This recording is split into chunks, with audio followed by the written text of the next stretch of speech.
Bismillahirrahmanirrahim. Assalamualaikum warahmatullahi wabarakatuh.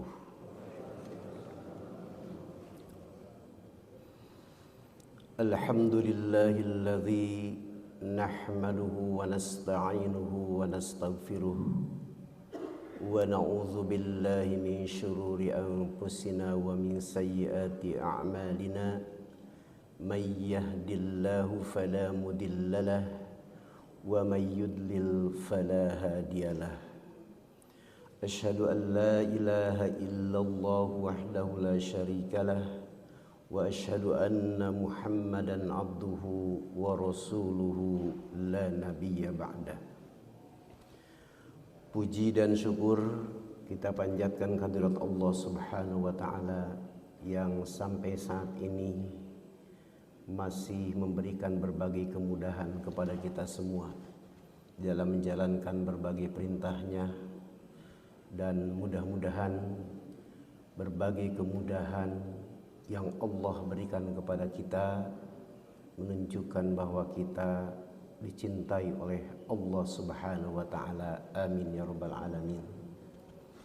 Mudah-mudahan Allah Subhanahu wa taala mengistiqomahkan kita semua di dalam menjalankan berbagai perintahnya dan juga di dalam menghindarkan diri dari berbagai apa yang dilarangnya. Amin ya rabbal alamin. Salawat dan salam semoga senantiasa dilimpahkan kepada junjungan kita habibana wa nabiyyana Muhammad sallallahu alaihi wasallam, seluruh keluarganya, para sahabatnya, para tabi'in dan tabi'in serta seluruh pengikutnya sampai hari akhir nanti. Amin ya rabbal alamin. Jamaah rahimakumullah, pembahasan kita pagi ini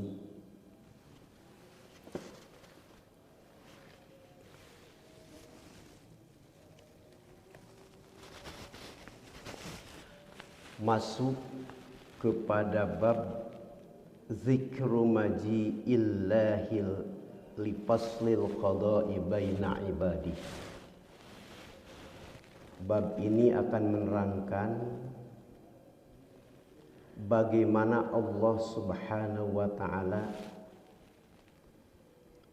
mendatangkan keputusan Allah Subhanahu wa taala, menghadirkan keputusan Allah Subhanahu wa taala, ketentuan Allah Subhanahu wa taala di antara hamba-hambanya. Jadi kita ini insya Allah termasuk hamba-hamba Allah yang dicintai. Tapi nanti di alam mahsyar, setelah dunia ini hancur, yang disebut dengan kiamat, maka ada banyak orang yang nanti itu menunggu keputusan Allah, menunggu dalam ketidakpastian. Ayat-ayat ini ada 4 ayat yang dikutip oleh pengarang kitab ini, yang digunakan untuk menjelaskan bagaimana Allah Subhanahu wa ta'ala menghadirkan ketentuannya untuk mereka. Ma'asyiral muslimin wal muslimat rahimakumullah, orang-orang yang tidak beriman kepada Allah, dalam istilah Al-Quran disebutkan orang-orang yang kafir, orang-orang yang tergelincir dari agama Allah. Hebat Al-Quran menggunakan istilah tergelincir, karena ada di dunia ini orang yang sudah memeluk agama yang benar, yaitu agama Islam. Kemudian karena godaan-godaan tertentu dia tergelincir menjadi berpindah kepada agama selain Islam. Ada orang yang memang sejak dilahirkan sudah tidak memeluk agama Islam, tidak memperoleh hidayah Allah Subhanahu wa taala. Tapi di sisi lain ada juga orang yang dilahirkan dari keluarga yang tidak beragama Islam. Tiba-tiba dia menjadi pemeluk Islam. Bahkan dia menjadi pejuang yang amat sangat gigih dalam memperjuangkan agama Islam. Ini semua adalah ketentuan Allah Subhanahu wa taala yang dihadirkan oleh Allah Subhanahu wa taala di dalam kehidupan dunia ini. Ada orang yang sejak muda sudah aktif di masjid, sudah sholat tahajud, sholat duha, terus berlanjut sampai usia tua dan sampai wafatnya seperti demikian. Alhamdulillah kalau kita termasuk orang-orang yang demikian. Tapi ada juga orang yang sejak dilahirkan tumbuh muda bahkan agak tua dalam keadaan suasana yang banyak berlumur dosa. Tapi tiba-tiba ketika di usia tertentu dia muncul kesadaran di dalam dirinya menjadi orang yang baik, bahkan menjadi tokoh masyarakat di dalam memperjuangkan agama Islam. Itu hidayah Allah dan itu pun adalah ketentuan Allah Subhanahu wa taala. Beruntung juga kalau kita termasuk orang yang demikian karena akan memperoleh yang disebut dengan husnul khatimah.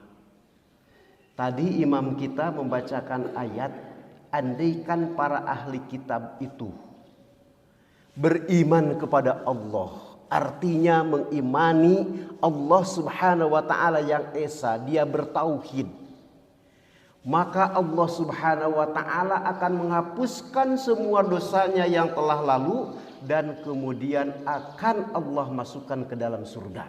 Itu ahli kitab yang keyakinannya jauh berbeda. Ini tentu yang disebut ahli kitab yang menyelewengkan akidah. Hadirin wal hadirat rahimakumullah, nanti manusia akan mengalami kesibukan yang kedua. Ini manusia yang tidak beriman kepada Allah Subhanahu wa taala yang dihadapkan kepada berbagai kesulitan yang kedua, yaitu pada saat dunia ini telah kiamat. Kesulitan yang pertama yang dihadapi oleh orang-orang yang tidak beriman adalah pada saat masuk di alam barzakh, masuk ke kuburan, dia akan mulai sibuk dan di situ akan mulai merasakan azab Allah Subhanahu wa taala. Tapi orang-orang yang beriman, hadirin wa hadirat rahimakumullah, di dalam hadis dikatakan begitu masuk ke dalam kuburan, dimasukkan ke dalam kuburan, kemudian datang malaikat bukan untuk menanya itu dan ini, tapi karena malaikat naumatal arus, engkau tidur bagaikan tidurnya pengantin baru. Bunga-bunga surga didatangkan oleh Allah Subhanahu wa taala ke dalam kuburannya. Nikmat sekali di dalam kuburannya. Kemudian dia ingin sekali berada di kuburan itu untuk selama-lamanya. Kenapa? Karena sudah demikian hebat nikmat yang Allah berikan kepada orang-orang yang beriman itu. Tapi orang-orang yang tidak beriman, di dalam hadis digambarkan bahwa ketika dimasukkan ke dalam kuburan, kemudian ditinggalkan oleh orang yang mengantar 7 langkah yang meninggal, mereka yang mengantar meninggalkan kuburan itu. Mulai datang malaikat Munkar wa Nakir menanya pertanyaan. Pertanyaannya kita sudah tahu semua tapi tidak akan bisa dihafalkan oleh orang yang tidak beriman kepada Allah Subhanahu wa taala. Tidak bisa menjawab karena memang tidak ada keimanan di dalam dirinya, maka kemudian azab Allah Subhanahu wa taala akan hadir. Jadi bagi mereka yang demikian itu tidak benar dikatakan bahwa kematian itu adalah masuk ke tempat peristirahatan. Tidak benar. Hanya bagi orang-orang yang beriman bahwa kuburan itu menjadi tempat peristirahatan, menikmati berbagai kenikmatan. Kemudian yang kedua, nah orang-orang yang tidak beriman kepada Allah itu sudah tidak tahan dengan azab yang ada di dalam kubur. Kemudian mereka menginginkan segera supaya dunia ini hancur, yaitu kiamat, karena ingin menunggu keputusan Allah. Barangkali keputusan Allah itu nanti akan bagus dan azab akan selesai pada saat di dalam kuburan. Hadirin wa hadirat rahimakumullah, ayat-ayat ini menggambarkan bagaimana kegelisahan orang-orang yang tidak beriman kepada Allah dan bagaimana keputusan Allah Subhanahu wa taala didatangkan, dihadirkan kepada mereka pada hari kiamat. Ini yang kedua. Nanti itu hadirin wa hadirat rahimakumullah akan disampaikan satu hadis yang banyak dikutip oleh para mufasir ketika menafsirkan ayat yang pertama ini, kemudian juga sama dengan yang kedua, di mana Allah Subhanahu wa taala dalam surah Al-Baqarah ayat 210 berfirman, A'udzubillahi minasyaitonirrajim, bismillahirrahmanirrahim. Hal yanzuruna illa ayyatiyahumullahu fi dhulalim minal ghamami wal malaikatu wa qudiyal amr. Ayat ini tidak diselesaikan, jadi diambil potongan ayat yang menjelaskan yang relevan dengan topik ini. Hal yang duruna, ini hal itu harfu istifham. Jadi dalam istilah bahasa Arab disebut harfu istifham, harap untuk bertanya. Jadi kata kita akan bertanya menggunakan hal anta muslimun, apakah engkau seorang muslim? Nah, kata istifham hal kalau bergabung dengan illa itu namanya lil inkari, untuk mengingkarkan, untuk meniadakan. Jadi hal yang duruna illa ayyatiyahumullahu itu diterjemahkannya bukan apakah, bukan.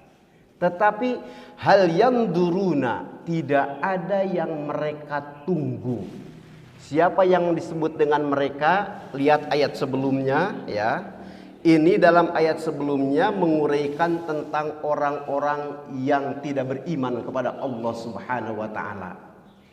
Jadi dalam ayat ini tidak ada yang mereka tunggu illa ayyatiyahumullahu, kecuali datangnya apa?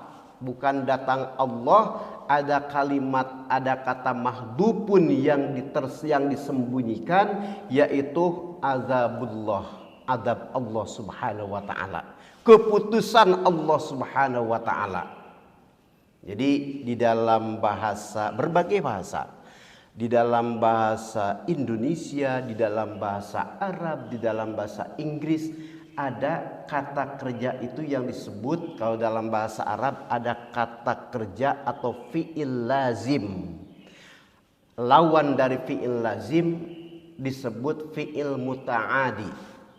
Dalam bahasa Indonesia juga dalam bahasa Inggris, karena diambil dari bahasa Inggris juga dari bahasa Arab, disebutnya ada kata kerja transitif dan ada kata kerja intransitif. Nah, jadi kalau kata kerja intransitif itu cukup ada subjek, ada predikat. Jadi kalau kita mengatakan PDKM datang, selesai. PDKM datang, itu kata kerjanya kata kerja intransitif.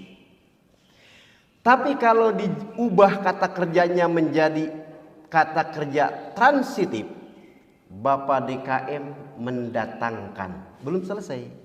Nah, itu memerlukan apa yang disebut dengan, kalau di dalam bahasa Indonesia tidak cukup subjek dan predikat, tapi harus ada objek. Bapak DKM Fathul Ummah mendatangkan imam seorang hafiz, selesai. Nah, di dalam ayat ini menggunakan ayyatiyahumullah, Allah mendatangkan kepada mereka. Mendatangkan apa? Keputusan dalam bentuk apa? Azab Allah Subhanahu wa ta'ala. Fi dhulalim minal ghamami wal malaikah. Digambarkan Allah Subhanahu wa ta'ala berada di bawah naungan. Bawah naungan yang membedakan dari kondisi selain naungan itu. Di mahsyar itu digambarkan di dalam berbagai hadis bahwa suasananya amat sangat panas. Bahkan banyak orang-orang yang tidak beriman yang tenggelam di dalam keringatnya sendiri. Bau keringatnya luar biasa, tetapi Allah Subhanahu wa taala dan malaikat di situ dikatakan di dalam ayat ini fi dhulalim minal ghamami, di bawah naungan awan. Dalam keadaan sangat nyaman. Siapa lagi yang berada di bawah naungan awan itu yang tidak merasakan panasnya di alam mahsyar? Maka kita ketika berwudu, ya, ketika mengusap rambut kita, ada doa yang diterjemahkan oleh kita mudah sekali. Ucapkan oleh kita ketika kita mengusap rambut kita, ya Allah, hindarkan kepalaku dari panasnya di alam mahsyar. Terus kita berdoa. Hadirin wa hadirat rahimakumullah, orang-orang yang beriman sudah dalam keadaan nyaman. Mereka menunggu keputusan Allah Subhanahu wa taala, tidak sedang berburu-buru, tidak terburu-buru karena keadaan sudah nyaman sekali. Saya mau pinjam itu ya, minta, habis baterai kayaknya.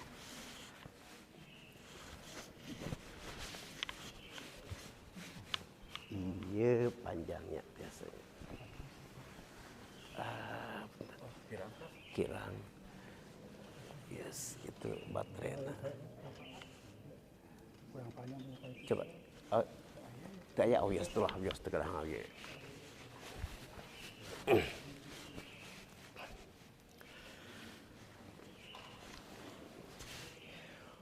Orang-orang yang beriman itu dalam keadaan nyaman. Kenyamanan mereka itu seperti hanya mereka berada di dalam kuburan. Di kuburan sudah nyaman. Mereka masuk di alam mahsyar pun nyaman.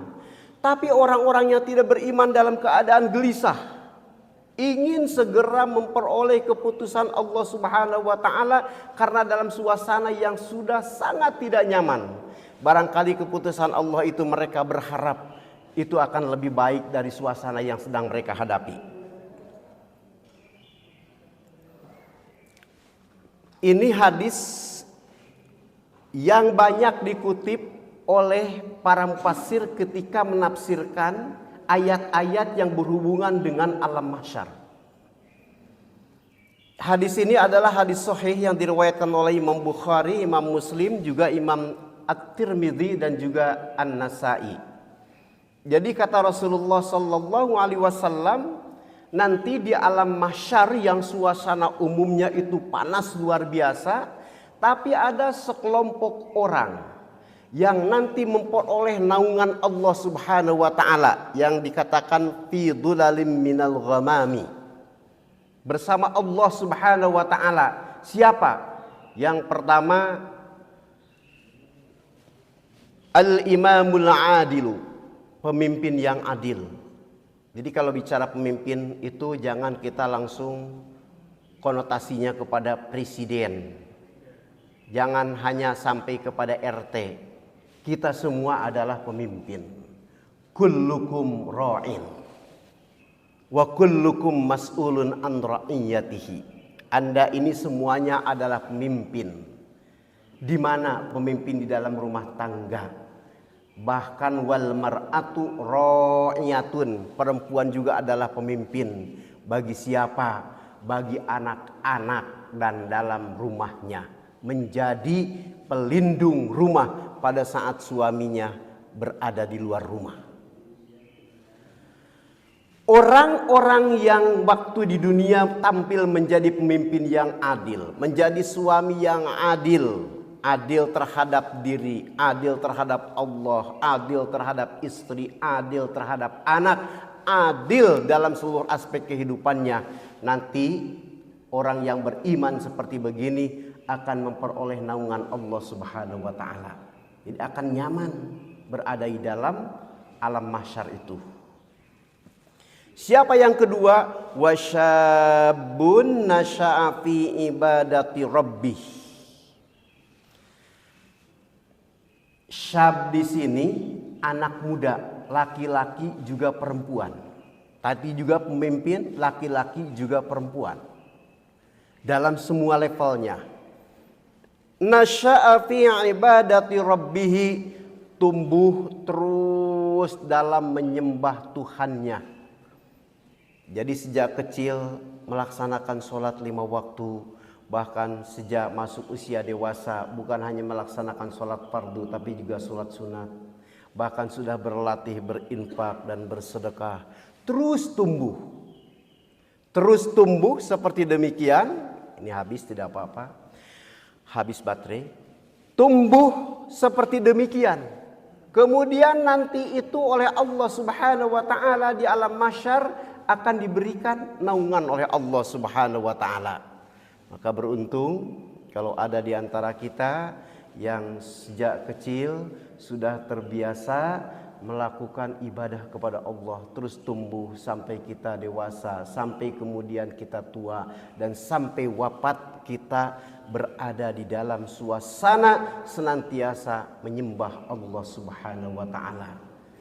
Tidak mengenal lelah, tidak mengenal suasana apakah misalnya ini dalam suasana panas atau hujan atau dingin, pergi ke masjid untuk melaksanakan ibadah. Kemudian kata Rasulullah sallallahu alaihi wasallam yang ketiga itu 2 orang. Di situ disebutnya rajul juga. Tetapi maksudnya orang, apakah laki-laki ataupun perempuan yang saling mencintai di jalan Allah Subhanahu wa taala. Alhamdulillah kita tumbuh rasa cinta di antara sama jamaah masjid, tumbuh rasa cinta bersama dengan tetangga, apalagi dalam keluarga. Jadi perasaan kita ketika ketemu sama-sama jamaah kemudian bersalaman, rasanya tenang jiwa kita. Kalau itu sudah hadir seperti demikian, insya Allah pertemanan kita di dalam menjalankan berbagai ibadah ini adalah menunjukkan bagian dari indikator bahwa kita ini saling mencintai di jalan Allah. Bahkan bagi kita umat Islam, mencintai di jalan Allah itu bukan pada saat-saat seperti itu, tetapi untuk pasangan kita yang terdekat. Bagi suami adalah istri, bagi istri adalah suami. Jadi pada saat memilih, ini anak-anak yang muda, anak-anak kita, arahkan oleh kita, ketika memilih pasangan itu, walaupun di dalam hadis dikatakan banyak hal yang bisa menarik seseorang untuk mencintai seseorang, untuk dijadikan pasangan, untuk dijadikan istrinya atau suaminya. Bisa karena hartanya, bisa karena cantiknya, bisa karena keturunannya, bisa karena agamanya. Tapi kata Nabi, fadfar bidatid din. Maka jika dengan agama itu, ini sudah memulai tahabba fillah, mencintai di jalan Allah Subhanahu wa taala. Kita saling menanyakan kalau udah tua seperti begini, ya, tadi di lingkup keluarga, ini lingkungan masyarakat, lingkungan jamaah masjid. Jadi kalau ada seseorang yang setiap sholat subuh, umpamanya hadir ke masjid, kemudian tiba-tiba tidak hadir ke masjid, maka kemudian ditanyakan, kemana? Kemana bapak ini? Oh, ternyata sedang keluar kota. Kemudian, kemana bapak ini? Oh, bapak ini sekarang berada di rumah sakit. Kemudian didoakan, ya. Tadi juga sedang keluar kota, langsung spontan kita mendoakan semoga dalam keadaan selamat dan sehat walafiat. Itu tanda kita saling mencintai di jalan Allah Subhanahu wa taala, ya. Jadi banyak hal yang bisa menunjukkan bahwa kita itu mencintai sesama kita di jalan Allah Subhanahu wa taala. Jadi kita ini memang harus mencintai teman kita, saudara kita, sahabat kita itu di dalam jalan Allah Subhanahu wa taala. Jangan mencintai karena hal lain. kita saling mencintai di antara pengurus, saling menanyakan kemana Bapak Anu, kemana Bapak Anu. Itu adalah tanda bahwa kita ini mencintai orang-orang itu dan mencintainya di jalan Allah Subhanahu wa taala. Kemudian siapa lagi yang keempat? Wa rajulun qalbuhu mu'allakun fil masajid. Siapa? Di situ Allah Subhanahu wa taala menerangkan kepada kita semua mulai rasulnya ya. Ini tadi imam yang adil, orang yang mudah tumbuh dalam ibadah kepada Allah, kemudian tadi orang yang mencintai, kemudian orang yang qalbuhu mu'allakun fil masajid. Ini yang terlewat. Siapa? Apa maksudnya yang dimaksud dengan qalbuhu mu'allakun fil masajid itu? Jadi orang, apakah laki-laki ataupun perempuan, yang hatinya itu selalu terikat terkait dengan aktivitas masjid. Malam Jumat subuh ada kajian, terus ingat ingin hadir. Sabtu subuh juga ada kajian, ingat kemudian merencanakan untuk hadir. Nah, itu yang dimaksud dengan orang yang selalu hatinya terkait dengan masjid. Masjidnya dengan aktivitas masjid. Bukan hanya ingat dengan masjidnya, Fathul Ummah. Tapi pergi sholat ke masjid tidak pernah. Bukan begitu. Tapi dengan aktivitas yang ada di masjid. Hadirin wa hadirat rahimakumullah. Kemudian orang-orang yang berkumpul di tempat, di suatu tempat yang diridhoi oleh Allah Subhanahu wa taala tadi, apalagi seperti kita berada di masjid ya, kemudian nanti berpisah dari sini ya, dan ada nanti perpisahan yang terakhir, yaitu di antara kita akan ada yang meninggal duluan, ada yang kemudian ya. Itu karena Allah Subhanahu wa taala. Orang yang demikian termasuk orang yang akan memperoleh naungan Allah Subhanahu wa taala di alam mahsyar. Selanjutnya warajulun talabatu imra'atun dzatu mansabin wa jamalin faqala inni akhafullaha. Bisa laki-laki yang dirayu perempuan, bisa perempuan dirayu oleh laki-laki. Ini jangan dipahami seorang laki-laki yang dirayu oleh perempuan. Perempuan yang cantik, perempuan bangsawan, perempuan yang kaya menggoda laki-laki. Tapi kemudian laki-lakinya itu menjawab inni akhafullaha. Tidak, aku takut kepada Allah. Sebaliknya kayak tadi, laki-laki dirayu perempuan, perempuan dirayu laki-laki, kemudian jawabannya inni akhafullah. Tidak, aku takut kepada Allah. Tidak ingin melakukan pelanggaran terhadap ajaran Allah Subhanahu wa taala, terhadap larangan Allah Subhanahu wa taala. Wa rajulun tasaddaqa akhfa.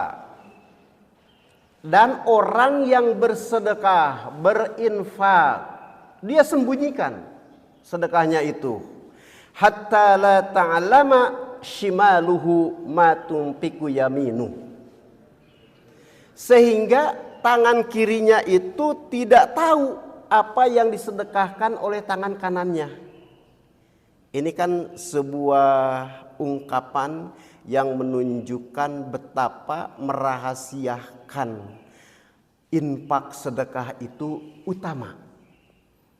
Tapi pernah ada yang bertanya, bagaimana kalau kita infak dan sedekah itu diumumkan boleh atau tidak? Bergantung niat. Jadi kalau niatnya untuk menarik orang lain supaya juga berinfak bersedekah boleh. Berdakwah, kok ini kata panitia misalnya rehab masjid belum ada yang infak-infak. Mungkin orang-orang banyak yang beranggapan oh ini infak belum dimulai, infak belum dimulai.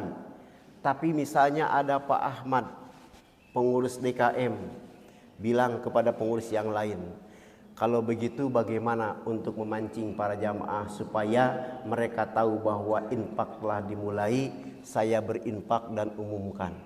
Boleh untuk mengajak orang lain kepada kebaikan, dan niatnya bukan karena ria, tapi karena untuk mengajak yang lain. Bapak A alhamdulillah sudah berinfak ke masjid ini sebanyak 25 juta, dan kita doakan mudah-mudahan beliau ini diberikan keberkahan di dalam kehidupannya, diberikan kesehatan, dimudahkan rezekinya, dan diwafatkan dalam keadaan husnul khatimah. Bacakan surat Al-Fatihah. Nanti yang lain akan terpancing, memang tujuannya juga untuk memancing itu. Hadirin wa hadirat rahimakumullah, orang yang itu seperti demikian itu nanti akan memperoleh naungan. Jadi nyaman saja di alam mahsyar itu, tidak dalam keadaan keluh kesah, tidak dalam keadaan kesulitan. Beda dengan orang-orang yang tidak beriman kepada Allah Subhanahu wa taala. Terakhir yang ketujuh, ya rahimakumullah, orang yang akan memperoleh naungan di alam mahsyar itu yaitu rajulun dzakarallaha khalian fafadat ainahu. Orang laki-laki atau perempuan dzakarallaha, berzikir kepada Allah, mengingat Allah, beristighfar, mengingat dosa-dosa dia sendiri di malam gelap gulita, habis sholat tahajud, kemudian sampai meneteskan air mata. Mudah-mudahan kita pernah mengalami suasana seperti demikian. Habis sholat tahajud kita beristighfar, mengingat dosa-dosa kita yang lalu. Kita pernah ini, kita pernah itu. Kemudian muncul perasaan itu adalah sebagai sebuah dosa yang kalau tidak diampuni oleh Allah Subhanahu wa taala akan begini dan akan begitu, sampai meneteskan air mata. Maka termasuk orang yang demikian itu yang akan memperoleh naungan di alam mahsyar nanti. Hadirin wa hadirat rahimakumullah, tadi masih ada 3 ayat lagi yang menggambarkan bagaimana Allah Subhanahu wa taala menghadirkan keputusan kepada hamba-hambanya. Di situ menjelaskan kepada hamba-hamba Allah Subhanahu wa taala, kepada makhluk Allah Subhanahu wa taala yang bernama manusia tapi tidak beriman kepadanya. Jadi mereka gelisah menunggu, kaget kalau dalam keadaan gelisah menunggu, tiba-tiba keputusan itu adalah keputusan yang membuat lebih gelisah, maka sok manusia dalam keadaan seperti begitu. Jadi orang-orang kafir, ya rahimakumullah, di alam dunia mereka bersenang-senang, mereka diberikan kenikmatan oleh Allah Subhanahu wa taala. Sampai kapan? Hanya sampai pada saat mereka menghembuskan napas yang terakhir di dunia. Pendek, jarang yang lebih dari 100 tahun. Tapi setelah itu mulai masuk ke kuburan, kemudian kiamat, kemudian masuk ke alam mahsyar. Mereka sibuk menunggu keputusan Allah yang baik. Tapi tiba-tiba keputusan Allah itu mengatakan kau harus masuk ke dalam neraka. Wasiqal ladzina kafaru ila jahannam zumara. Diantarkan, digiringkan, kata orang Sunda, orang-orang yang kafir itu kemana? Ke dalam neraka berbondong-bondong. Sedangkan orang-orang yang bertakwa, wasiqal ladzina taqau ilal jannati zumaro. Orang-orang yang bertakwa kepada Allah diantarkan oleh para malaikat kemana? Diantarkan ke dalam surga.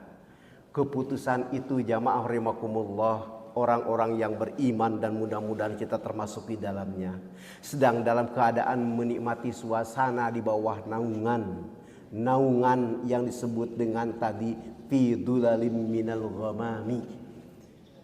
Melihat orang-orang dalam keadaan kesulitan, tiba-tiba hadir keputusan engkau masuk ke dalam surga, semua berbondong-bondong masuk ke dalam surga. Jadi Allah Subhanahu wa taala, jamaah rahimakumullah, yang sekarang ini oleh orang-orang yang tidak beriman kepada Allah, tidak dipercaya bahwa nanti akan ada kehidupan akhirat, bahwa nanti itu ada surga dan neraka. Pada saat itu baru muncul kesadaran, tapi kesadaran mereka sudah tidak berguna apa-apa. Kita alhamdulillah diberikan hidayah oleh Allah Subhanahu wa taala. Dari sekarang sudah mengimani bahwa nanti akan ada hari pembalasan. Yang baik dibalas baik, yang tidak baik dibalas tidak baik. Ada surga, ada neraka, dan kita selalu memohon kepada Allah, inna nas'aluka ridhoka wal jannah wa na'udzubika min sakhatika wan nar.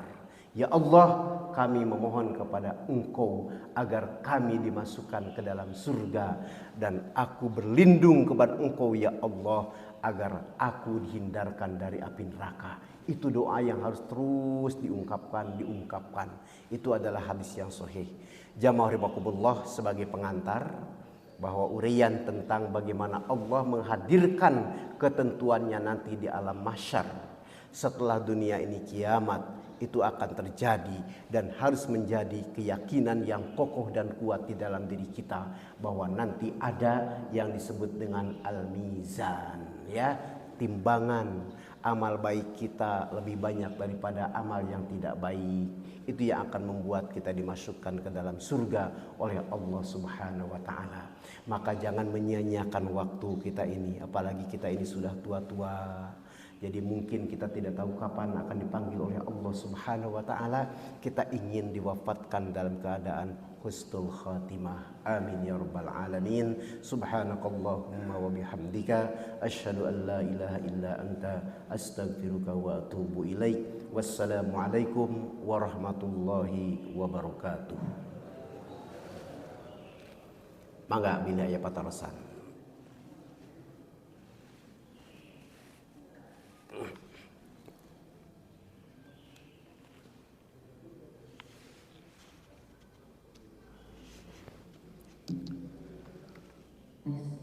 Assalamualaikum warahmatullahi wabarakatuh. Waalaikumsalam warahmatullahi wabarakatuh. Mohon bertanya tentang kalau kita menginfakkan gitu ya, tangan kanan memberi, tangan kiri tidak apa diketahuinya.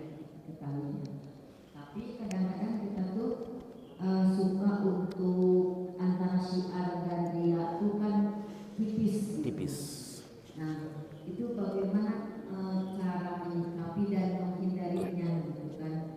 Kita tuh pengen bahwa kita juga ada yang mengikuti gitu, tapi khawatir ya gitu. Itu gimana tuh Pak? Kadang-kadang suka ragu gitu kan.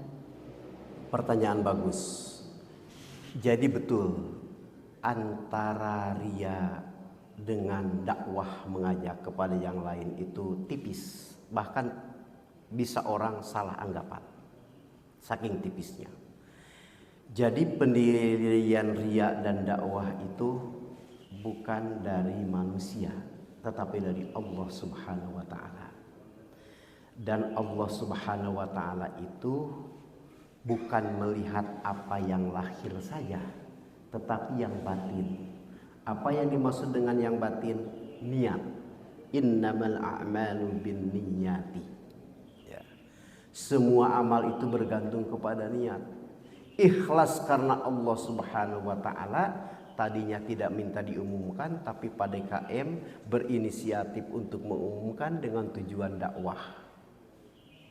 Baik, kita ikhlas semata-mata karena Allah, bahkan tidak merasa bangga. Ketika diumumkan Bapak A berinfak ke masjid ini 5 juta rupiah. Kemudian kepada pinggir tuh siapa kan? Nih. Nah itu ria. Baru seperti begitu, diam aja, bahkan merasa aduh kenapa disebutkan. Misalnya sampai muncul perasaan demikian, saya ikhlas semata karena Allah Subhanahu wa taala. Adapun ada yang mengumumkan dengan tujuan berdakwah, atau bahkan hadir niat itu dari dalam diri kita sendiri. Ya Allah, aku ikhlas kepadamu, tapi selama ini belum banyak orang yang berinfak ke masjid ini. Kemudian aku akan berinfak dan aku ingin agar orang-orang tahu bahwa infak telah dimulai. Dan kemudian juga besarannya juga jangan yang terlalu kecil-kecil. Kemudian aku berinfak dan aku akan umumkan kepada DKM supaya diumumkan dan minta didoakan. Tujuannya hanya untuk mengajak orang lain supaya ikut berinfak. Tidak apa-apa. Niat saja. Niat saja. Bagaimana kita bisa mendeteksi di dalam diri kita ada riya atau tidak? Ketika hadir rasa bangga, bahkan kebanggaan disebut-sebut. Saya sering mendengar ada penceramah, hindari, mudah-mudahan kita tidak terjadi pada kita. Penceramah itu adalah pembimbing ibadah haji. Kemudian ceramah di hadapan orang yang pernah dibimbing. Kemudian pada saat itu kebetulan ada jamaah yang dibimbingnya itu tidak bisa melakukan melontar karena jatuh sakit. Kemudian kata dia, biar saya dibadalkan kepada dia. Tapi terus setiap ceramah disebut-sebut. Ibu ini dulu oleh saya dibadalkan melontarnya. Ceramah disebut sampai ibu itu nangis datang kepada saya. Pak Tajul, gimana, saya malu setiap ceramah ibu itu kok saya disebut-sebut terus. Jadi akhirnya muncul anggapan, oh ibu haji ini tidak sempurna melaksanakan ibadah hajinya karena tidak melontar oleh diri sendiri. Orang awam terus mengatakan demikian. Jangan kita apalagi ada rasa bangga menyebut-nyebut terus seperti demikian. Ya, jadi amal kita itu jangan disebut-sebut. Disebut-sebut karena ada bangga itu akan mengikis habis kebaikannya, pahalanya, lihat Al-Quran. Ya, jadi sedekah yang disebut-sebut, sedekah yang menyakiti orang yang menerimanya, itu termasuk yang pahalanya akan habis, tidak akan ada manfaatnya. Jadi kita upayakan untuk tidak banyak orang yang tahu kecuali tadi hanya untuk berdakwah, untuk mengajak orang lain. Niatkan kita tulus semata-mata karena Allah Subhanahu wa taala. Baik. Jadi niat kita dan perasaan kita jangan pernah berbangga kalau diumumkan, tapi sekedar untuk berdakwah, untuk mengajak orang lain. Mangga beli masih ayat petarosan.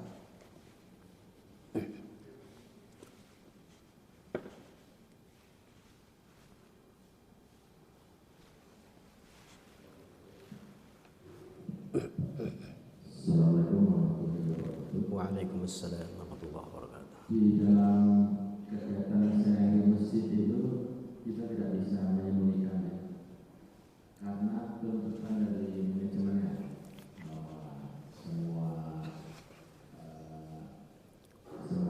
uang itu harus dilaporkan.